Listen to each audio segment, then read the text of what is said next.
इस मजेदार कहानी की शुरुआत होती है उस समय को दिखाते हुए जब शाओलिन के सारे वर्कर्स एक साथ मिलकर काम किया करते थे। उन्होंने पृथ्वी पर आए हुए कई सारे दुश्मनों को मार गिराया था। लेकिन अब एक दिन अचानक एक पोर्टल ओपन होता है जिसके अंदर से आउटवर्ल्ड का राजा बाहर आ चुका था। उस डार्क राजा का नाम शाओ होता है जिसके पास कई सारे वॉरियर्स मौजूद थे और ये वॉरियर्स बहुत ही ज्यादा खतरनाक लग रहे होते हैं जो कि पृथ्वी पर कब्जा करना चाहते थे। आउटवर्ल्ड के राजा शाओ ने तो सभी से कह दिया था कि मैं यहाँ पर राज करने आया हूँ और मुझे पता है कि 7 दिनों के अंदर गॉड ने तुम सभी को बनाया था, तो मैं भी 7 दिनों के अंदर तुम सभी को खत्म करके पृथ्वी पर कब्जा कर लूंगा। लेकिन अब शाओलिन के एक मास्टर जिनका नाम लॉर्ड रेडन होता है उन्हें ये बिल्कुल भी एक्सेप्ट नहीं था। लॉर्ड रेडन के पास भी कुछ शक्तियां होती हैं जिनकी मदद से वो आउटवर्ल्ड के राजा को रोकने के लिए चले गए थे।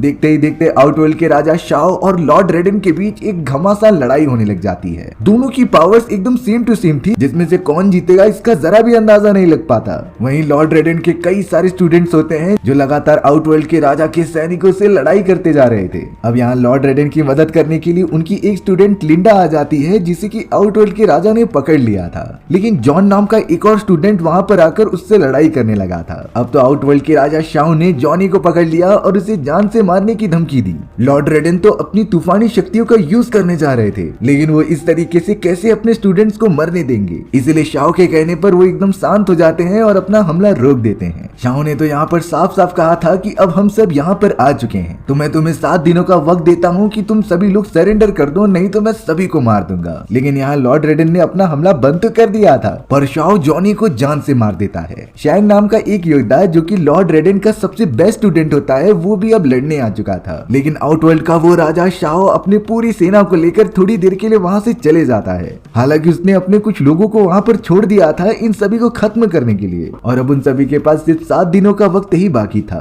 शैंग और उसके मास्टर बहुत ही ज्यादा दुखी हो रहे थे क्योंकि उनका एक स्टूडेंट जॉनी बहुत ही बुरी तरीके से मारा गया था। लेकिन अब उनके पास भागने के अलावा और कोई रास्ता ही नहीं होता। लॉर्ड रेडन तो जिंदा बचे हुए सारे स्टूडेंट्स को एक खुफिया जगह पर लेकर आ गए थे जहां वो सुरक्षित होते हैं। लेकिन शैंग और लिंडा पूछने लगे थे कि आखिरकार आउटवर्ल्ड का दरवाजा ओपन कैसे हुआ, हमने तो वो दरवाजा बहुत पहले ही बंद करके रखा था। तभी लॉर्ड रेडन की बेटी जिसका नाम किटाना होता है, उसने अपने फादर से कहा कि मैंने अपनी मदर को देखा था आउटवर्ल्ड के राजा की सेना के अंदर, लेकिन वो तो मर चुकी थी, आखिरकार वो इस तरीके से कैसे जिंदा हो सकती हैं। तब जाकर लॉर्ड रेडन बताता है कि तुम्हारी मदर जिनका नाम सिंडेल था, उनके पास ही आउटवर्ल्ड के पोर्टल ओपन करने के सारे रास्ते होते हैं, और शायद आउटवर्ल्ड के राजा ने अपने रिचुअल परफॉर्म करके तुम्हारी मदर को जिंदा कर दिया, क्योंकि वही आउटवर्ल्ड का दरवाजा ओपन करने में उनकी मदद कर सकती थी। और जब तक हम आउटवर्ल्ड का दरवाजा बंद नहीं करेंगे तब तक वो खतरनाक शैतान बाहर आते ही रहेंगे। हमें किसी भी हालत में आउटवर्ल्ड के राजा शाओ को हराने के लिए वो पोर्टल बंद करना होगा। इसीलिए अब लॉर्ड रेडन अपनी बेटी किटानो को कहते हैं कि तुम्हें अपनी मदर के पास जाकर उन्हें समझाना होगा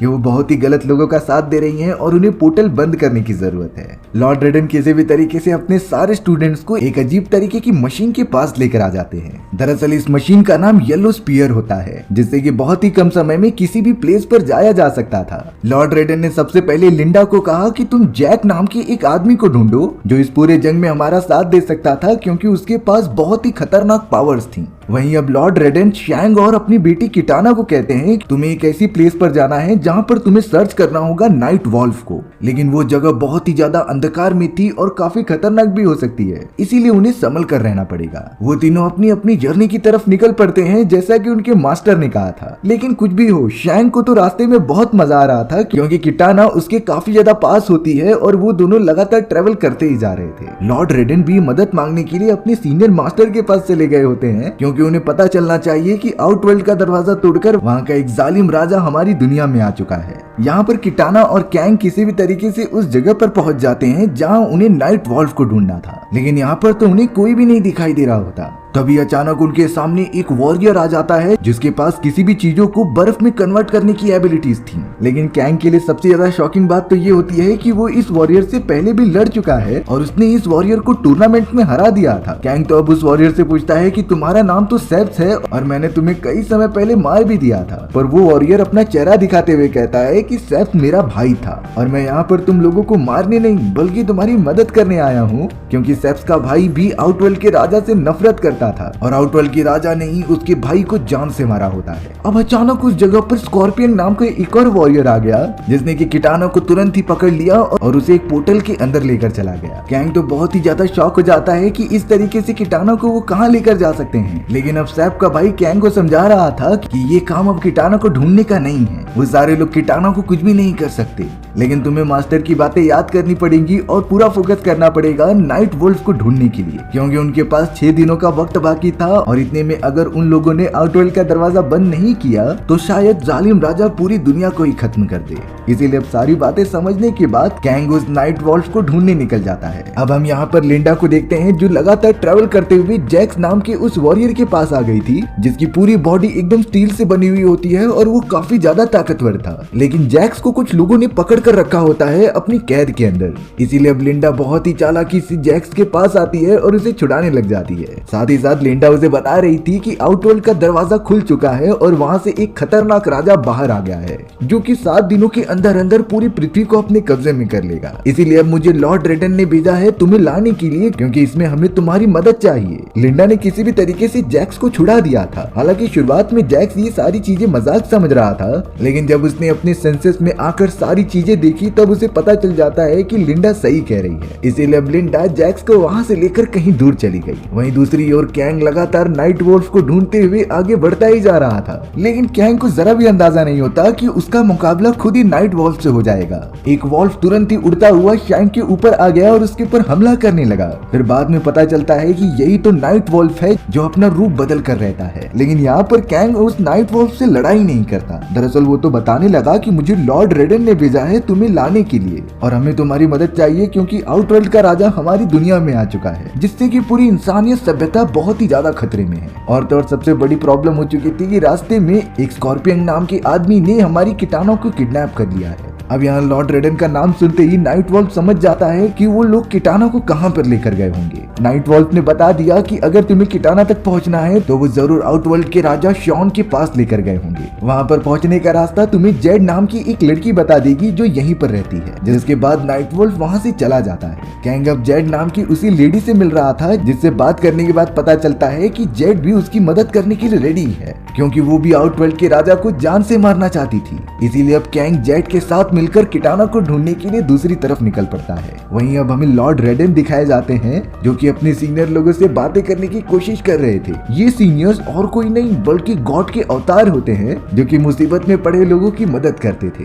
रेडन ने तो अपने उन सीनियर्स को सारी बातें बता दी कि किस तरीके से वो राजा हमारी दुनिया में आ गया है, तो उसे हराने का कोई रास्ता है भी कि नहीं। तो वो उन सभी से आउटवर्ल्ड के राजा को हराने का तरीका पूछने लगा था। तभी थोड़ी देर के अंदर लॉर्ड रेडन को एक आवाज आती है। उसमें वो बता रहे थे कि अगर तुम अपनी बेटी किटाना को किसी भी तरीके से उसकी मदर सिंडल के पास लेकर चले जाओगे तो उनका श्राप शायद से टूट जाएगा, क्योंकि आउटवर्ल्ड के राजा ने तुम्हारी वाइफ के ऊपर जादू करके रखा है जिससे कि उनकी एबिलिटी की मदद से आउटवर्ल्ड का दरवाजा अभी भी ओपन है। अगर वो श्राप टूट गया तो आउटवर्ल्ड का दरवाजा अपने आप ही बंद हो जाएगा, जिसके साथ वो राजा और उसकी पूरी सेना वहां से चली जाएगी। लेकिन साथ ही साथ वो लॉर्ड रेडन को ये भी बताते हैं कि इतने समय में आउटवर्ल्ड के पोर्टल और वहां के राजा के बीच एक अजीब तरीके का बॉन्ड हो चुका है। अगर तुम उस जालिम राजा शाह को जान से मार दोगे तो उसकी सेना अपने आप ही पोर्टल में चली जाएगी। लेकिन ये सारी चीजें तुम लोगों को 6 दिनों के अंदर करना होगा। 6 दिन बीतने के बाद अगर तुम सब उस राजा को नहीं मार पाए तो वो हमेशा हमेशा के लिए पृथ्वी पर रह जाएगा। लॉर्ड रेडन को अब सब कुछ समझ में आ चुका था, इसीलिए वो अब अपने बाकी स्टूडेंट्स के पास बढ़ने लगता है। वहीं जैक्स और लिंडा भी पहाड़ी वाले इलाकों से होते हुए किटाना को बचाने के लिए जाते हैं। लेकिन अच्छी बात तो ये हुई कि उन्हें रास्ते में कैंग और जेड मिल गए थे। कैंग अपने दोनों दोस्तों को जेड से मिलाता है और कहता है कि आने वाले मिशन में ये हमारी मदद करेगी। हालांकि उन सभी को किटाना के पास जाकर उसे बचाना था, पर सबसे पहले वो लॉर्ड रेडन के पास जाने का डिसाइड करते हैं, क्योंकि आगे की प्लानिंग कैसे करनी है वही बताने वाले थे। अब थोड़ी ही देर के अंदर वो चारों लॉर्ड रेडन के पास पहुंच जाते हैं। लॉर्ड रेडन पूरी तरीके से तैयार थे और काफी ज्यादा कॉन्फिडेंट लग रहे होते हैं। इसीलिए अब उन्होंने अपने सारे स्टूडेंट्स को कह दिया था कि हमें आउटवर्ल्ड की दुनिया में जाना ही होगा, क्योंकि वहीं पर मैं अपनी वाइफ और अपनी बेटी को बचा पाऊंगा। रेडन के सारे स्टूडेंट्स अब रेडी हो जाते हैं आउटवर्ल्ड में जाने के लिए। इसीलिए रेडन एक पोर्टल ओपन कर देता है जिसके अंदर सभी लोग जल्द से जल्द चले गए थे, पर अंदर जाते ही उनके ऊपर कई सारे वॉरियर्स ने हमला कर दिया था। लेकिन अब कैंग की टीम में लॉर्ड रेडन, जेड, जैक और लिंडा मौजूद थी, जो काफी अच्छे वॉरियर्स होते हैं। उन्होंने दुश्मनों के ऊपर हमला कर दिया और उन्हें काफी ज्यादा मारा। लेकिन अब उस जगह पर लॉर्ड रेडन की वाइफ सिंडेल आ जाती है, जिसने की अपनी काली शक्तियों की मदद से हमला करना स्टार्ट कर दिया था। लॉर्ड रेडन किसी भी तरीके से अपनी वाइफ को कंट्रोल करने की कोशिश करते हैं, क्योंकि उसका दिमाग आउटवर्ल्ड का राजा ही कंट्रोल कर रहा था। हालांकि लॉर्ड रेडन अपनी पूरी ताकत नहीं यूज कर रहे थे, क्योंकि उसकी वाइफ को चोट लग सकती थी। इसीलिए अब उसके सारे स्टूडेंट्स एक साथ मिल जाते हैं, जिन्होंने किसी भी तरीके से सिंडेल को बेहोश कर दिया, जिससे कि वो उसकी बॉडी को कंट्रोल कर सके।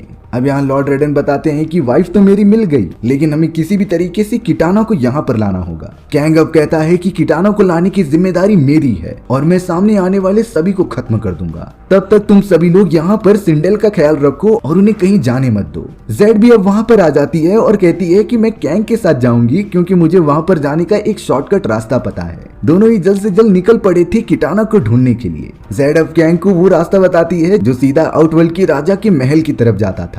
जेड कैंग को पीछे से सपोर्ट देने लगी और अब कैंग अंदर की तरफ घुसता चला जा रहा था। उसे तो सामने वाले एक पिंजड़े में किटाना दिख जाती है, जिसे कि वो बचाने चला गया। लेकिन अब अचानक आउटवर्ल्ड के राजा का एक बहुत ही बहादुर सिपाही उसके ऊपर हमला करने लगता है। इस सिपाही का चेहरा किसी शैतान जैसा दिख रहा था, जिसके पास नुकीली तलवार मौजूद थी और वो नीचे उतरकर कैंग पे हमला करने लगा। कैंग तो कैसे भी अपने आप को बचा रहा था, क्योंकि वो रुकता ही नहीं। बट कैंग की भी फाइटिंग टेक्निक्स बहुत ही अच्छी थी, क्योंकि लॉर्ड रेडन ने उसे ट्रेनिंग दी होती है। कैंग अब उसके हमले से बचता है और उस वॉरियर को जमीन पर मौजूद आग के अंदर ढकेल देता है, जिससे कि वो वॉरियर खत्म हो चुका था। कैंग अब एक तलवार की मदद से उस पिंजड़े को तोड़ देता है जिसमें किटाना मौजूद थी, और अब वो किटाना को लेकर जैसे ही निकलता, तभी उस जगह पर लियोन नाम की एक बहुत ही बड़ी ईविल आ गई थी। इसके पास 4-4 हाथ थे, जिसका साइज नॉर्मल इंसानों से दुगना होता है। वो तो अब लगातार कैंग के पास बढ़ने लगी उन्हें जान से मारने के लिए। लेकिन कैंग ने ये सारी चीजें पहले ही देख ली होती हैं, इसीलिए उसने उसी पिंजड़े को नीचे गिरा दिया, जिसमें कि वो बड़ी सी ईविल उसके अंदर कैद हो जाती है। कैंग किसी भी तरीके से किटाना को लेकर बाकी लोगों के पास आ चुका था। अब किटाना बड़े प्यार से अपनी मदर सिंडेल के पास जाती है और उन्हें उठाने की कोशिश करती है, क्योंकि ये सारा काम किटाना ही कर सकती थी और इस कर्ज को तोड़ने के लिए किटाना की ही जरूरत होती है, और इस कर्ज को तोड़ने का काम भी किटाना के ऊपर ही था। लेकिन यहाँ थोड़ी देर के अंदर ही पता चला कि सिंडेल अपने आप ही उठ गई है और वो बहुत ही अजीब तरीके से हंसने लगी। यहाँ जाकर सिंडेल एक डार्क रियलिटी रिवील करती है कि ये सारी चीजें तो हमारा प्लान था तुम सभी को आउटवर्ल्ड के अंदर लेकर आने का, क्योंकि आउटवर्ल्ड के राजा को सिर्फ एक ही जन से खतरा था और वो होता है लॉर्ड रेडन। लेकिन उन्हें ये बात कंफर्म थी कि आउटवर्ल्ड के आने के बाद लॉर्ड रेडन की शक्तियां काम नहीं करती, और उनका ये प्लान बहुत ही अच्छी तरीके से कामयाब हो गया। कैंग को शौक तब लगा जब उसे पता चलता है कि जेड भी राजा के साथ मिली हुई है और वो जानबूझकर उन्हें फंसा रही थी और आउटवर्ल्ड में लाना चाहती थी, और अब सारी चीजें राजा के हिसाब से हो रही होती हैं, जिससे कि वो तुम सभी को मार देगा। सिंडेल और जेड तो अपनी जादू की मदद से वहां से गायब हो जाते हैं, जो अब सीधा पहुंच गए थे राजा शाओ के महल में। सिंडेल और जेड ने तो शाओ को सब कुछ बता दिया था कि हमने लॉर्ड रेडन और उसके सारे साथियों को आउटवर्ल्ड में ला दिया है, यानी कि अब हम लॉर्ड रेडन को आराम से मार सकते हैं। पर राजा शाओ तो अब उनके सामने आकर कहता है कि क्या तुमने लॉर्ड रेडन को जान से मार दिया है कि नहीं। जेड कह रही थी कि अभी तक हमने उसे मारा नहीं, लेकिन हम जल्द ही उसे खत्म कर देंगे।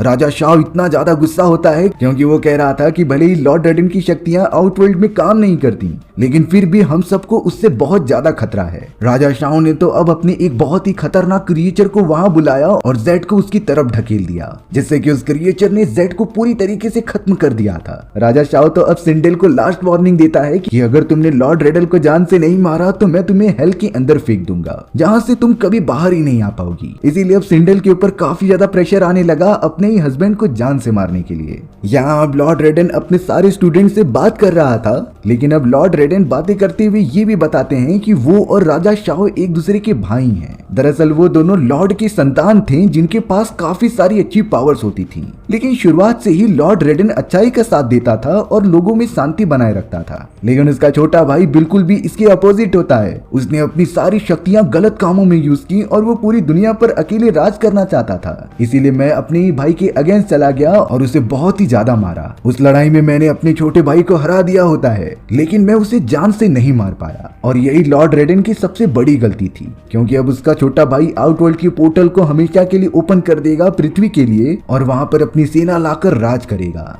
लेकिन लॉर्ड रेडन कहता है कि अब हमें वो सारी गलती सुधारनी होगी। कैंग तो अब बहुत ही शक की निगाह से लॉर्ड रेडन को देखने लगा था। वो पूछता है कि आखिरकार अब हम उसे कैसे हराएंगे, क्योंकि तुम्हारी ताकतें तो आउटवर्ल्ड में खत्म हो चुकी हैं और तुम एक नॉर्मल इंसान बन चुके हो। इसीलिए कैंग ने कहा कि तुम इस लड़ाई से पीछे ही रहना, जिसके बाद हम सभी वहां जाकर राजा से लड़ाई करेंगे। कैंग, किटाना, लिंडा और जैक निकल पड़ते हैं उस बैटल ग्राउंड की तरफ जहाँ राजा शाओ अपनी पूरी सेना के साथ तैयार खड़ा था। शाओ ने तो अब जंग का ऐलान कर दिया होता है, जो अपने सारे वॉरियर्स को हमला करने के लिए कह रहा था। लेकिन अब उस जगह पर कैंग के मना करने के बावजूद भी लॉर्ड रेडन आ जाता है, जिसने कि अपने छोटे भाई को समझाने का ट्राई किया। लेकिन राजा शाओ इस तरीके से किसी की बात नहीं मानने वाला था। उसने तो अपनी शक्तियों की मदद से अपने ही बड़े भाई की जान ले ली और उसे दूर फेंक दिया। लॉर्ड रेडन एक नॉर्मल इंसान था और उसके पास कोई भी पावर्स नहीं होती, इसीलिए वो अपना दम तोड़ देता है और वहीं मर जाता है। जिसके बाद अब कैंग और उसके सारे दोस्त निकल पड़े थे राजा शाओ और उसके वॉरियर से लड़ाई करने के लिए। कैंग सीधा चला जाता है शाओ से फाइट करने के लिए और उसे टक्कर देता रहता है। वहीं किटाना अपनी मदर सिंडेल से लड़ रही थी, क्योंकि वो अभी भी आउटवर्ल्ड के राजा के कंट्रोल में होती है। लिंडा और जैक भी पूरी कोशिश कर रहे थे आउटवर्ल्ड के राजा के सारे वॉरियर्स को हराने के लिए। वहां पर उनकी सारी ट्रेनिंग काम में आ रही थी और वो वॉरियर्स पर हावी भी पड़ते जा रहे थे।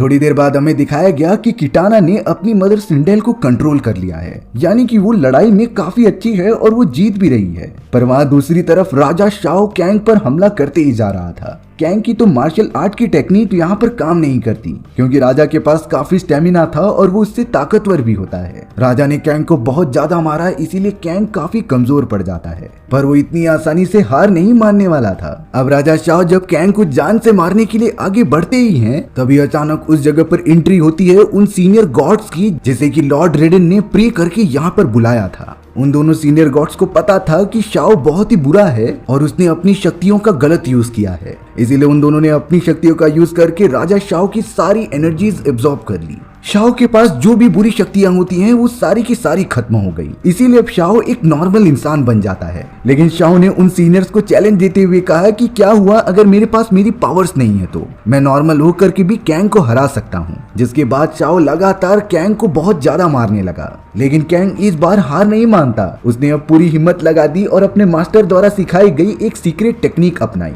वो तो जल्द से जल्द शाओ को अपने से दूर करता है और उसके अलग अलग बॉडी पार्ट्स को कमजोर करने लगता है। यहाँ पहली बार शाओ किसी से मार खाते हुए दिखाई दे रहा था। कैंग ने तो लगातार हमला करते हुए शाओ को बहुत मारा और उसे ऊंचाई से नीचे फेंक दिया, जिसके बाद शाओ की वहीं मृत्यु हो जाती है। सारी की सारी चीजें अब नॉर्मल हो चुकी थी, क्योंकि आउटवर्ल्ड का दरवाजा अब बंद हो जाता है। उन सारे सीनियर गॉड्स ने अब सभी लोगों को टेलीपोर्ट कर दिया था उनकी रियल वाली दुनिया में। ये वही जगह होती है जहाँ पर लॉर्ड रेडन सभी को ट्रेनिंग देते थे और वहाँ उनके स्टूडेंट्स भी होते हैं। आउटवर्ल्ड के राजा के मरने के बाद किटाना की मदर सिंडेल भी अब आजाद हो चुकी थी। उन सीनियर गॉड्स ने तो अपनी पावर्स की मदद से लॉर्ड रेडल को भी जिंदा कर दिया था और उसकी इतने अच्छे काम के कारण उसे एक नए गॉड की उपाधि दे दी होती है। सारी की सारी चीजें अब नॉर्मल हो चुकी थी। लॉर्ड रेडल भी सभी को ब्लेस करके वहां से चले जाते हैं, क्योंकि वो भी अब गॉड बन चुके थे। जिसके साथ हमारी ये कहानी यहीं पर खत्म हो जाती है। सो व्यूअर्स, आपको ये स्टोरी कैसी लगी कमेंट सेक्शन में बताना भूलना मत। और अगर आपको मेरा एक्सप्लेनेशन 1% भी अच्छा लगा होगा ना, तो वीडियो को लाइक एंड चैनल को सब्सक्राइब जरूर कर देना। मिलते हैं इसी तरीके की मजेदार वीडियोस में, तब तक के लिए बाय बाय।